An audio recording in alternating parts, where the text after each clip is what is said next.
Hello friends, మనకి ఈరోజు వాళ్ళు ఇచ్చిన ప్రాజెక్ట్ అయితే ఇదే. హెడ్డింగ్ ఏమంటే ట్రెండింగ్ బ్లాగ్స్ అని పెట్టారు. ఒక ఇమేజ్, ఒక కార్డ్ కంటైనర్, దాంట్లో ఇమేజ్, పారాగ్రాఫ్ అండ్ ఒక యాంకర్ లింక్, దాని పక్కన ఒక యారో మార్క్ అయితే పెట్టిండారు. ఇవన్నీ మనం ఇప్పుడు ఎలా చేస్తామని చూసాము. ఇది వచ్చి small and large, extra small డివైజెస్లో ఇలా కనిపిస్తుంది.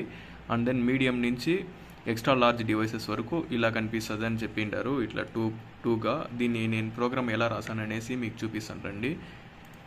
ఇప్పుడు చూసారంటే ప్రోగ్రామ్ ఇదే. దీంట్లో చూసారంటే ఫస్ట్ నేను హెడ్డింగ్ అయితే పెట్టుకున్నాను, ట్రెండింగ్ బ్లాగ్స్ అనేసి.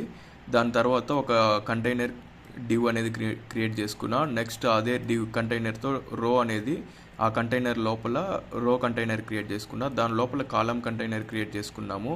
ఆ కాలం కంటైనర్ కింద ఏం చేసామంటే, ఆ కాలం కంటైనర్ లోపల కార్డ్ అనేసి ఒక